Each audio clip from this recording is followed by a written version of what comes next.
பொண்ணு மேல வழக்கு போடுறாங்க. அந்த பொண்ணு சட்டம் படிக்குது, லா காலேஜ் படிக்குது.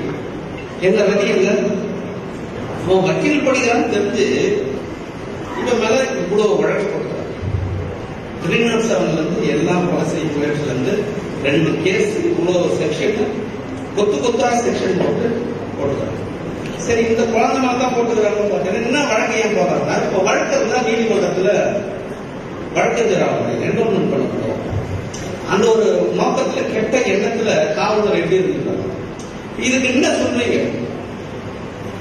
இந்த குழந்தை மேல வழக்கு போறான்னா காவல்துறை, அவனுடைய நோக்கம் தான், அவனுடைய எண்ணம், அவனுடைய புத்தி என்ன புத்தி இருக்கும்? ஜாதிதான் வேற எதுவும், ஜாதிதான் வேற எதுவுமே கிடையாது. அவன் வீட்டு குழந்தை, அண்ணன் குழந்தையோ, அக்கா குழந்தையோ, இல்ல அவன் குழந்தை போலீஸ்காரங்க, இன்ஸ்பெக்டரோட குழந்தையோ, டிஎஸ்பி குழந்தையோ, இல்ல எஸ்பியோட குழந்தையோ, ஒரு 20 வயசு குழந்தை மேல இந்த வழக்கெல்லாம் போடுவாங்க, இந்த கேஸ் எல்லாம் போடுவாங்கன்னா போட மாட்டாங்க. நம்ம குழந்தை மேல இந்த குழந்தை மேல போடுறாங்கன்னா அவனுக்கு என்ன புத்தி? ஜாதிதான் வேற எதுவும் கிடையாது.